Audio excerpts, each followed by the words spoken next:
நீங்கள் பார்த்துக் கொண்டிருப்பது உங்கள் விஜய்.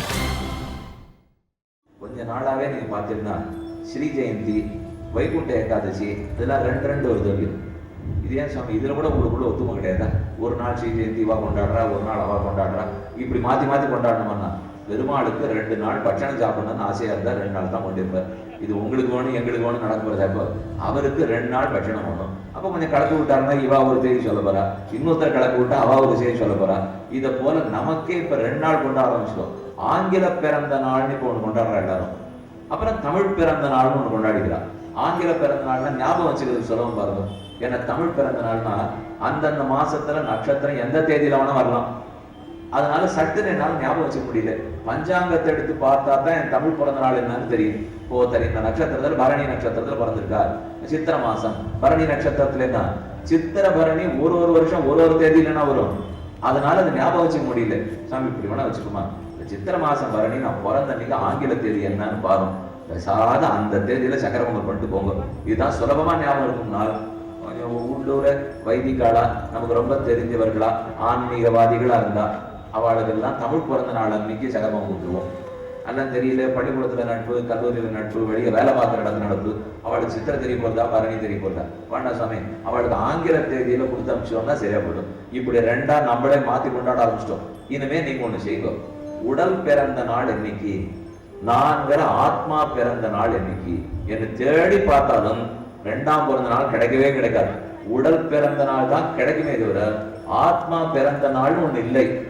ஆத்மா இருக்கிறார் இருக்கிறார் இருக்கிறார். பிறந்தாரா என்றால் பிறவி எடுத்தார், பிறக்கவில்லை. வித்தியாசம் இருக்கு, சின்ன வார்த்தை தான். ஆத்மா பிறவி எடுக்கிறார், தவிர பிறக்கவே மாட்டார். ஆத்மா பிறக்கிறார்னு சொன்னா நேத்திக்கு இல்லை இன்னைக்கு இருக்காருன்னு அர்த்தம். ஆத்மா பிறவி எடுக்கிறார்னு சொன்னால் நேத்திக்கு இருந்தார் இன்னைக்கு இருந்தார், ஒரு உடலை என்று எடுத்து கொண்டிருக்கிறார். அப்ப ஜனனம் பிறப்புனா எது? ஒரு உடலை ஆத்மா ஏத்துக்கிறாரோ இல்லையோ அதுதான் பிறப்பு. மரணம்னா எது? எடுத்துன்ற உடலை விட்டுடுறாரோ இல்லையோ ஆத்மா, அதைத்தான் மரணம்னு சொல்றோம். அப்ப ஜனன மரணங்கள் தேதி போடுறாரு. இதுதான் ஜனன தேதி, பிறப்பு தேதி, இறப்பு தேதி என்றால் அதையே உயர்ந்தவர்களுக்கு என்ன போடுவா யோசிச்சு பாருங்க. நமக்கெல்லாம் வந்தா பிறப்பு இறப்புங்கிறோம், அவர்களுக்கெல்லாம் தோன்றின தேதி மறைந்த தேதி என்று சொல்றாலும் இல்லையோ. தோன்றின தேதி மறைந்த தேதி ஏன் அந்த மாதிரி பிரிச்சு சொல்றா? அவளுக்கு நாங்க பிறக்கவும் இல்லை இறக்கவும் இல்லைங்கிற புத்தி வந்துடுச்சு. அப்படிப்பட்ட ஞானிகளுக்கு தான் தோன்றினார் மறைந்தாங்கிறான். அந்த ஞானம் நமக்கு வரலன்னா தான் பிறந்தார் இறந்தார்கிறோம். அப்போ ஒரு ஜீவன் ஒரு உடலை எடுத்துக் கொள்ளுகிறார், அதைத்தான் பிறப்பு பிறப்புங்கிறோம். இப்ப என்னை யாருன்னு கேட்டா என்ன சொல்லணும், நான் ரொம்ப நித்திய சுவாமி, நான் 1 கோடி வருஷத்துக்கு முன்னாடி இருந்தேன், நீங்க எத்தனை கோடி வருஷமா இருக்கீங்கன்னு கேட்டு பாருங்க. இனிமே யாரான உங்களை பார்த்து உன் பிறந்த தேதி என்ன, அதற்கு ஒரு 2-3 கோடி வருஷம் இருக்கும் அப்படி தைரியமா சொல்லுங்க. அப்புறம் உங்கள்கிட்ட அவர் பேசவே வரமாட்டார். இது ஏதோ ஆபத்து இருக்கு இவர்கிட்ட, நம்ம பேசினா இவர் என்ன எங்க கொண்டு போய் விட்டுடுவரோ தெரியாது. ஆனா உண்மை அதுதான். நீங்க அவருக்கு திருப்பி சொல்லணும், நீரும் அதே 3000 கோடிக்கு மேலதான் வாழ்ந்திருக்கீர், ஏன் என்னை பத்தி மட்டும் நினைச்சுக்கிறீங்க? நாம ஒத்தத்தரும் கோடிக்கணக்கான வருஷங்களா இருந்திருக்கோம். ஏதோ இப்ப இருக்கிறது மட்டும்தான் நம்ம நினைச்சுடவே கூடாது. ஏதோ இன்னைக்கு ஒரு 2 மணி நாள் ஏதோ ஒரு விஷயம் வயத்த வலி, ஒரே வயத்த வலி, அந்த வயத்த வலினால என்ன பண்றது தெரியல. பிசியல் மருந்து சாப்பிட்டு பார்த்தேன், இதை பண்ணி பார்த்தேன், வெந்தயத்தை அடைக்கன்னு பார்த்தேன், மோரை சாப்பிட்டு பார்த்தேன், இஞ்சி அடைக்கன்னு பார்த்தேன், என்ன பண்ணாலும் வயத்த வலி விடவே இல்லை. அந்த 2 மணி நேரம் நான் பட்ட பாடு, உலகத்துல பொண்ணா பிறந்த ஒருத்தருக்கு இந்த மாதிரி வயத்த வலி வரக்கூடாது அப்படின்னு பல சமயம் நம்மளே சொல்லுவோம். அது என்னது, பொண்ணா பிறந்த வயத்த வலி வந்தா ஆணுக்கும் வயத்த வலி தான், பெண்ணுக்கும் வயத்த வலி தான். ஆனா சொல்லுவோம் இதெல்லாம் நான் இந்த மாதிரி பட்டு எவ்வளவு கட்டமா இருக்கு. அந்த 2 மணி நேரம் ஆச்சு. ஆனா ஒரு 2 மாசம் கழிச்சு, இப்ப நம்ம சித்திர மாசத்துல இருக்கும்போது சித்திரம் முடிஞ்சு போச்சு, வைகாசி முடிஞ்சு போச்சு, ஆனி மாசம் நான் இன்னைக்கு துன்ப படைச்சே, எனக்கு பக்கத்துல இருந்து கையை பிடிச்சு மெந்தியம் வச்சு கொடுத்து, மோர் காய்ச்சி கொடுத்து, வயத்தை தடவி கொடுத்து பண்ண என் தோழி, என் நெருங்கின தோழி, அவர் சித்திரம் முடிஞ்சு ஆனி முடிஞ்சு ஆடி முடிஞ்சு வைகாசி ஆனி முடிஞ்சு அத்த மாசம் 3 மாசம் கழிச்சு என்கிட்ட வந்து, அன்னைக்கு ஒரு பாடு நீ பட்டப்பா, இப்ப நினைச்சாலும் எனக்கு கதி கலங்குறது அப்படின்னு தோழி சொன்னான். எனக்கு என்னைக்கு என்ன பாடுபட்டோம், நீ என்ன சொல்லிட்டு இருக்க? இப்போ அதான் நான் 2 மாசத்துக்கு முன்னாடி அன்னைக்கு ஒரு நாள் வெள்ளிக்கிழமை அன்னைக்கு பகல் 12 மணிக்கு உனக்கு ஒரு வயத்த வலிச்சு, எனக்கு ஒன்றும் ஞாபகமே இல்லை. எதை சொல்ற நீ? இப்போ அதெல்லாம் ஒண்ணும் இல்லை, நீ எதையா நினைச்சிருப்ப. உனக்குத்தான் வலிச்சிருக்கு, எல்லாம் என் கையை பிடிச்சி இழுத்தது எனக்கு தெரியும், நான் தான் மோர் காய்ச்சி கொடுத்துருக்கேன், அது என்ன நீ இல்லைன்னு சொல்றேன்? எனக்கு ஒண்ணும் ஞாபகம் இல்லை பெருசா. நான் தான் பட்டவோ ஆனா பட்டது 2 மாசம் கழிச்சு ஞாபகமே இல்லை. அப்புறம் நான் ரொம்ப கஷ்டப்பட்டு ஞாபகப்படுத்தின பிற்பாடு, ஓ அதை சொல்றியா, அதை போய் ரொம்ப பெருசா ஞாபகம் வச்சிருக்கே, எனக்கு அது விஷயமாவே படலை அப்படின்னு சட்டுன்னு ஒண்ணுமில்லாத ஆக்கிடுவோம் இல்லையோ. அவன் நினைச்சுக்கோ, இது ஒண்ணும் படாதுக்கு நீ படுத்தின பாடு எனக்கு தெரியும், நான் தான் இவ்வளவு பட்டிருக்கேன், கடைசியில நீயே மறந்து பட்டிய என்ன சொல்றா. அப்போ காலம் போக போக அந்த 2 மணி நேரங்கிறது ஒரு விஷயமாவே நம்ம மனசுல படாது. நம்ம தான் பட்டிருக்கோம், ஆனா அந்த 2 மணி நேரம் ஒரு விஷயமா நம்ம கிட்ட படுறதே இல்லை. எப்ப அது படாத போகும்னால், வாழ்க்கையே ஒருத்தருக்கு 2 மணி நேரம் தான் வச்சுக்கோ, அப்ப கண்டிப்பா அது தெரியும். ஆனா வாழ்க்கை எனக்கு 20 வருஷம் 30 வருஷம்னு வச்சுப்போம், அப்ப அந்த 2 மணி நேரம் ஒரு பொருட்டா படவே படாது. இப்ப அதே வயத்த வலி ஒருத்தருக்கு வாழ்நாளில் 20 வருஷம் இருந்ததுன்னு வச்சுப்போம். சில பேருக்கு குடல்ல புண்ணு வருது இல்லையோ, அது லேசில சரியா போகாது. அது ஞானம் ஒரு 25 வயசுல வந்ததுன்னா, பால் சோறு சாப்பிட்டு சாப்பிட்டு உப்பு காரம் சாப்பிடாத 15-20 வருஷம் கட்டப்படணும். அப்புறம் தான் அந்த வியாதி தொலையவே தொலையும். அதை ஞாபகம் வச்சுப்பார மறந்து படுவார். 2 மணி நேரம் பட்ட வியாதி உடனே மறந்து போச்சு, 2 மாசத்துல மறந்து போச்சு.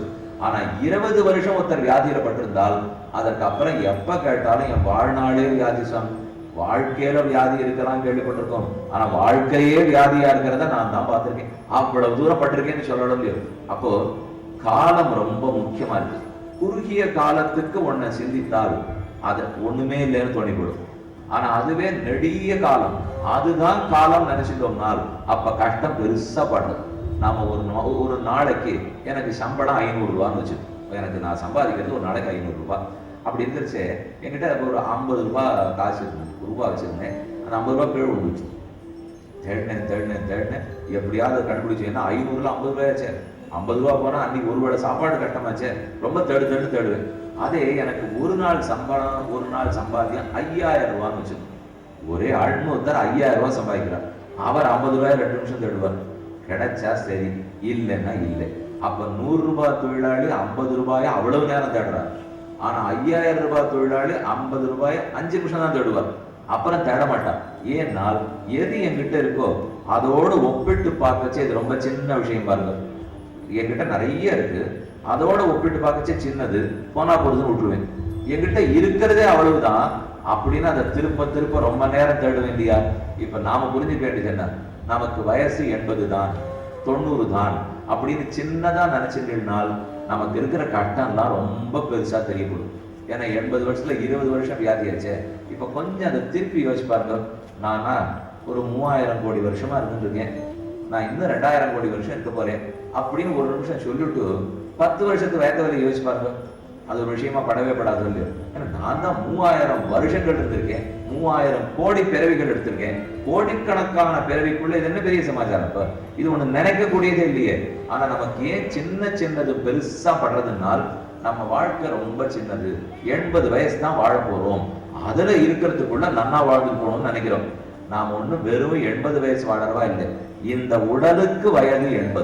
திரும்ப நன்னா ஞாபகம் வச்சுக்கோ, இந்த உடலுக்கு தான் வயசு 80. உமக்கு வயசு என்னன்னு கேட்டால் அனாதி நித்தியம், அனாதி நித்தியம்.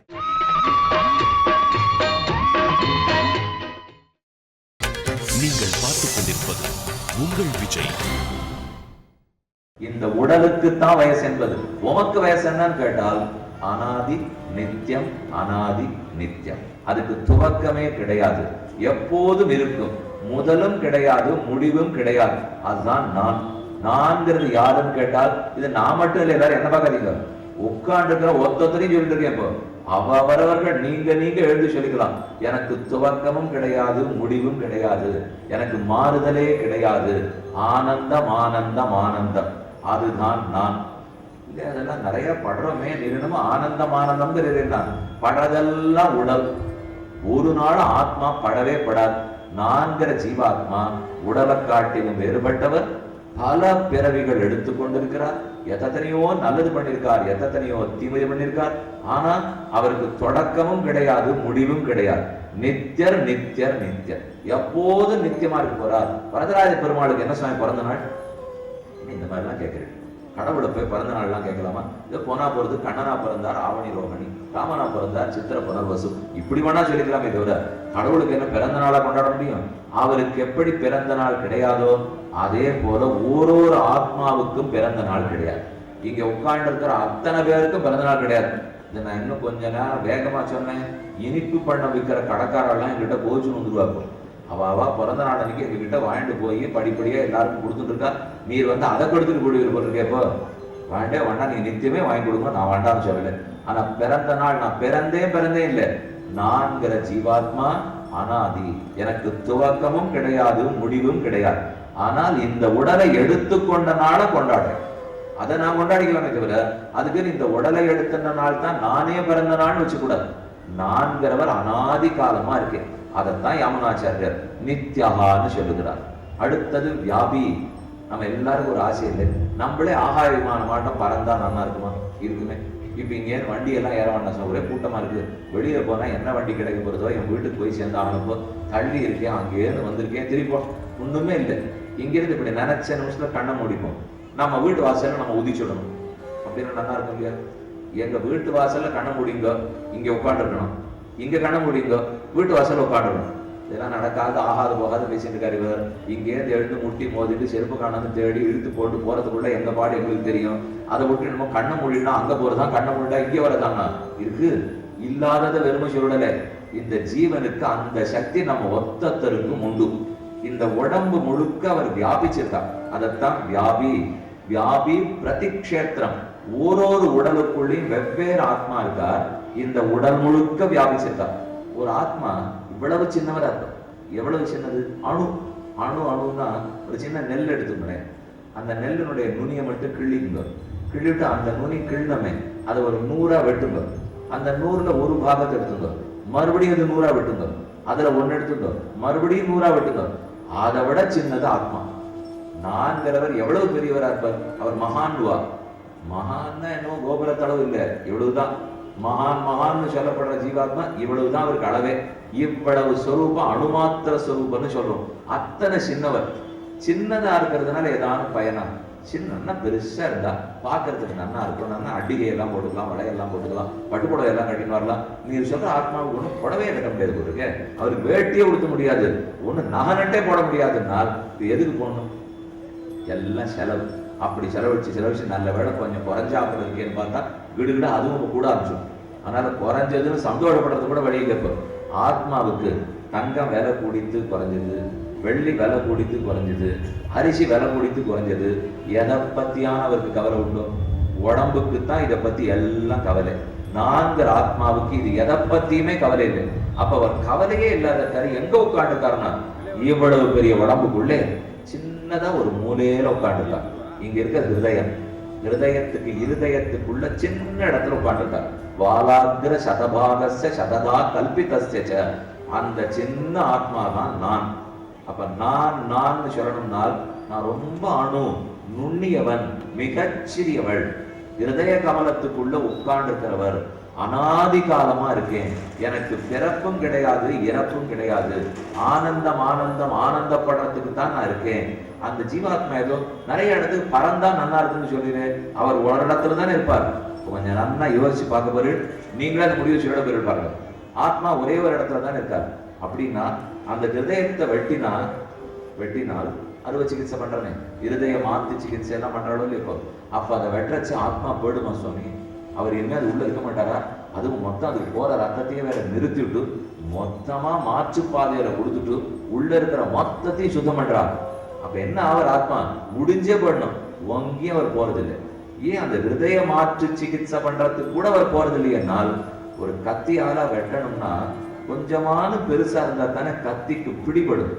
ரொம்ப சின்ன விஷயத்த கத்தியை வச்சு நறுக்கி பாருங்க, முதல்ல அதுக்கு மேல அந்த கத்தி விழவே விழாது. ஒரு கத்தி விழணும்னாலே இதுவே பாருங்க, இப்போ விறகு வெட்டுறதுக்காக பெரிய கோடரி வச்சிருக்கோம். அந்த கோடரியை வச்சுட்டு என்னோட சின்ன சங்கதியை கொஞ்சம் வெட்டி கொடுக்கணும்னு சொன்னா என்ன ஆகும்? விழவே விழாதது பேர்ல. இப்போ சங்கதியை இப்படி வச்சுட்டு ஓங்கி கோடரியை போட்டா சங்கதி பக்கத்துல விழுந்தாலும் விழுமே தவிர சங்கதியில விழவே விழாது. தராசு எடுத்துங்களேன், விறகு தொட்டி போறோம், விறகு அளந்து 1 குண்டு 2 குண்டு 4 குண்டு கொண்டு தராசு வச்சிருக்கா. அந்த தராசுல கொண்டு போய் தங்கத்தை அளந்தா அது அளக்குமோ? அளக்கும். தராசுல தங்கத்தை வைக்கலாம். தராசுல வைக்கிற அளவுக்கு, விறகு தொட்டி தராசுல வைக்கிற அளவுக்கு தங்கம் இருந்தா நானும் நன்னா தான் சுவாமி இருப்பேன். அவ்வளவெல்லாம் இல்லையே, எங்ககிட்ட அவ்வளவு இல்லை. இப்போ இருக்கிறது சின்னது. அப்ப சின்ன தராசுல கொண்டு விறக வைக்க நடக்காது. விறகு வைக்கிற தராசுல கொண்டு போய் தங்கத்தை வச்சா நடக்காது. அப்ப அவ்வளவு சின்னவரா இருக்கிறவர், அவரை வெட்டுறது கூட முடியாது. அவரை நினைக்கலாமா? முடியாது. நினைக்கணும்னா ஒரு அளவு வேணும். ஒரு துணி எடுத்து நினைச்சா தான் நினைக்குமே தவிர, இந்த துணியிலேயே சின்னதா இவ்வளவு சின்னது வெட்டி நினைச்சு பாருங்க, கையிலேயே ஒட்டாது. அப்புறம் நான் எங்க நினைக்கிறது? அப்போ ஒரு பொருள் நுண்ணியதாக அது மாறவே மாறாது, நினைக்கவும் முடியாது, உலர்த்தவும் முடியாது, வெட்டவும் முடியாது. அத்தனை சின்னவர் இந்த ஜீவாத்மா. அவர் அந்த ஹிருதயத்தினுடைய ஒரு மூலையில உட்காந்துருக்கார். ஆனா ஆச்சரியம் பாருங்க, என் கை முனையில வெட்டுப்பட்டாலும் எனக்கு வலிக்கிறது, தலையில அடிபட்டாலும் வலிக்கிறது, கால் கட்டவரில் அடிபட்டாலும் வலிக்கிறது, வயத்தை வலிச்சாலும் வலிக்கிறது. இப்ப எல்லா இடத்துலயும் ஆத்மாவை உட்காந்துருக்கார் இல்ல, அவர் ஒரு மூலையில தான் உட்காந்துருக்கார். ஆனா எப்படியோ உடம்பு முழுக்க வலிக்கிறது. அறிவு இருக்கிறது ஆத்மாவுக்கு தான். அறிவு இருந்தா தானே வலி தெரியும். அறிவே இல்லை, மயக்க மருந்து கொடுத்துட்டா நமக்கு வலியே தெரியாது. அதுக்காகத்தான் அறுவை சிகிச்சை பண்ணச்சே மயக்க மருந்து குடிச்சு அறிவை மழுங்கு அடிச்சுட்டு நமக்கு ரண சிகிச்சை பண்றான். அப்ப நமக்கு அறிவு மழுங்கி போச்சுன்னா வலி தெரியாது, உடலுக்கு வலி தெரியாது. ஆத்மாவுக்கு தான் வலியை உணரக்கூடிய சக்தி உண்டு. ஏன்னு ஒரு நிமிஷம் யோசிச்சு பாருங்க.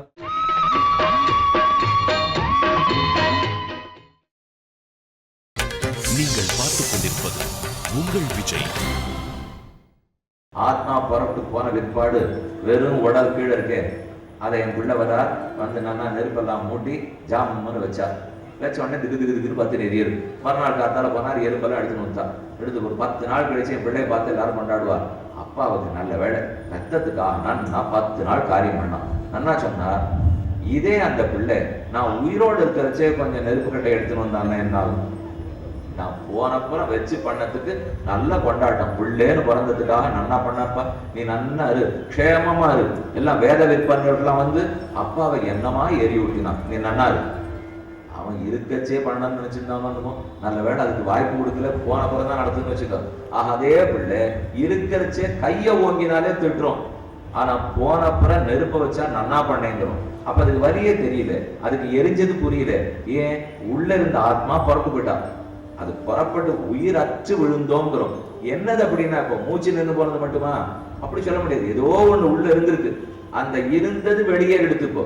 வெளியேறினதுனால இதுக்கு ஒண்ணும் வேலையே நடக்கல. அதால பேச முடியல, நடக்க முடியல, நிற்க முடியல, ஒண்ணுமே இல்லை. அதுக்கு இருக்கிற சக்தி எங்கேயோ போயிடுத்து இல்லையோ. அந்த ஏதோன்னு வெளியில படுத்துக்கிறமே, அதுதான் நான். நன்னா புரிஞ்சுக்கோ. இந்த உடல் கீழே விழுந்த உடனே நான் விழவே இல்லை, என்னோட உடல் கீழே விழுந்தது. இப்ப நீ ரெண்ட சுவாமி இருக்கீங்கன்னா உடலை பிடிச்சு தள்ளி விட்டுட்டு ஜம்முன்னு மேல நிற்கிறேன். இப்ப நான் ஒங்கி போட மாட்டேன். என் உடல் கீழே விழுந்துட்டா நானே பார்த்துட்டு இருப்பேன். பிள்ளை ஒழுங்கா பண்றானா, நன்னா செலவழிக்கிறானா, நிறைய பேரை கூட்டு சம்பாவனை எல்லாம் பண்ணானா இல்லையா, சந்தன கட்டை வைக்கிறேன்னு விறகு கட்டை வச்சிருக்கானா, என்ன வச்சு பண்றான் நானே பார்த்துட்டு இருப்பேன். ரொம்ப திருப்தியா பார்த்து, தேவையில்லையே நம்ம பிள்ளை நல்லா பண்றானே அப்படின்னு நானே நினைக்கிறேன். என்னால் சுவாமி நீ தான் போயிட்டு, நான் போவே இல்லையே. போனது இந்த உடல் தான், இதுதான் கீழே விழுந்திருக்கு. நான் அந்த உடல்ல இருந்து வெளியில வந்து என்ன நடக்கிறதுங்கிறத நானே பார்க்க முடியும். அது பிடிக்குமா பிடிக்காதா, பார்ப்பேனா இல்லையாங்கிறதுலாம் வேற சமாச்சாரம். வேணும்னா தாராளமா நம்ம பார்த்து கொள்ளலாம். அப்ப அந்த உடல் கீழே விழுந்திருக்கிறச்சே வலி தெரியலையே, ஆத்மா உள்ள இருக்கிறச்சே தானே வலி தெரிஞ்சது. அப்ப வலி தெரிஞ்சுக்க கூடியது எது? உடல் இல்லை, ஆத்மா. அது வரைக்கும் தெளிவா புரியுது. அப்ப இந்த ஆத்மா உள்ளதானே உட்காந்துருக்கார். அவர் எங்க உட்காந்துருக்காரோ அங்கதானே வலிக்கணும். ஹிருதயத்துல உட்காந்துருக்கார். அப்ப ஓங்கி இங்க குத்தா, நெஞ்சில் குத்தாதேன்னு யாரான்னு ரொம்ப வெஸ்டான்னு வச்சுக்கோ. என்ன நெஞ்சில குத்துற மாதிரி சொல்றேங்கிற மாதிரியும் அவர் ஒன்னும் கத்தி எடுத்துணும் நெஞ்சிலாம் குத்தல. 2 வார்த்தை திட்டினார், அது இப்படி போய் நெஞ்சில குத்துறேங்க. அந்த நெஞ்சில குத்துறதுங்கிறது ரொம்ப தமிழ் ரொம்ப முக்கியமான வார்த்தை. ஏன்னா அங்கதான் ஆத்மா உட்காந்துருக்கார். வலிக்குங்கிறதுக்காக சொல்றா போகுது. அப்ப அங்க மட்டும்தான் வலிக்கிறதா? கால் கட்ட வரல குத்தினாலும் வலிக்கிறது. தலையில அடிபடுறோம். உத்தரத்துல போறோம், ஒரு வீடு குள்ளமா இருந்தது. நான் குனியில கொஞ்சம் எப்பவுமே எனக்கு முந்திருந்து பழக்கம், குனியாத போயிட்டேன். அதுக்குதான் சின்ன வயசுல இருந்து பணிவு வேணும்னா கிராமத்து பக்கம்லாம் தாழ இருக்கும், வாசல் நேரப்படி குறைச்சலா வச்சிருப்பா. அப்படியான கொஞ்சம் குனிஞ்சு பழக மாட்டாமா, இல்லைன்னா நம்ம குனியறதே இல்லை. யார் முன்னாடியே வணங்க முடியாதுங்கிறதுக்காக இப்ப எல்லாம் வசதி வச்சுட்டு இல்லையா. ஏன்னா யாரையும் வணங்கவே வேண்டாங்க. நீங்க வாசப்படி சின்னதா இருந்தா குனிய வேண்டி வந்துருத்தோம், என்ன பண்றது? அதனால இவர் குனியறதே இல்லை. இப்பவாவது என்ன பண்றாரு பார்ப்போம். ஆத்மா ஒரு இடத்துல இருக்காருன்னா அங்க வெட்டினா மட்டும்தான் வலிக்கணும் இல்லை. தலையில அடிச்சிருந்தாலும் வலிக்கிறது, காலில் அடிச்சிருந்தாலும் வலிக்கிறது, கையில அடிச்சிருந்தாலும் வலிக்கிறது. அப்ப ஆத்மா எல்லா இடத்துலயுமா இருக்கார். உடம்பு முழுக்க பண்ண இவ்வளவு பெருசு இருக்கணுமே இல்லையா? நீர் இவ்வளவு நேரம் இவ்வளவு சின்னவர்னு சொன்னீங்கன்னால் அவர் ரொம்ப சின்னவர் தான். ஆனா அவருக்கு இருக்கிற அறிவு என்ன அறிவு, இந்த உடல் முழுக்க அந்த அறிவு வியாபித்திருக்கும். அப்படி கூட ஒரு இடத்துல ஒருத்தர் இருக்கிறச்சே அறிவு எல்லா இடத்துலயும் இருக்குமா? இந்த விளக்கு எடுத்துங்களேன், அது இவ்வளவுதானே இருக்கு. ஒரு அடிக்கு ஒரு அடி இவ்வளவுதான் விளக்கு. ஆனா அந்த விளக்குல இருந்து இருக்கிற வெளிச்சம் ஒரு அடிக்கு ஒரு அடியா இருக்கு. அது நல்லா 50 அடிக்கு 50 அடி வருது. விளக்கு ஒரு அடிக்கு ஒரு அடி, ஆனா வெளிச்சம் 50 அடிக்கு 50 அடி. அதே போல ஆத்மா இவ்வளவு சின்னவர் தான்.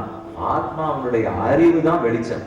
அவருடைய அறிவுங்கிற வெளிச்சம் நம்ம உடம்பு முழுக்க இருக்கு. அதனாலதான் கண் அடிபட்டாலும் அறிக்கிறது, கால் அடிபட்டாலும் அறிக்கிறது, மூக்கில் அடிபட்டாலும் அறிக்கிறது. இப்ப இதையே யோகிகள்னா என்ன தெரியுமா பண்ணுறா? நம்ம உடம்பை தாண்டி அடுத்த உடம்புலையும் இந்த அறிவை மலர்ந்து வச்சுடுறா. இது நம்ம உடம்பு வரைக்கும் நம்ம பிரயத்தனப்பட்டு பண்ணிடுறோம், ஆயிடுறது. இதை தாண்டி இன்னொரு உடம்பு, அதை தாண்டி இன்னொரு உடம்பு, அதை தாண்டி இன்னொரு உடம்புக்கு, இந்த தெரு முழுக்க, இந்த பாண்டிச்சேரி முழுக்க என்ன நம்முடைய அறிவை வளர்த்துட்டே போக முடியும். அந்த வளர வளர வளரத்தான் ஒரு ஆத்மா உயருகிறார்னு அர்த்தம். அதனால நமக்கு எவ்வளவு சக்தி இருக்கு.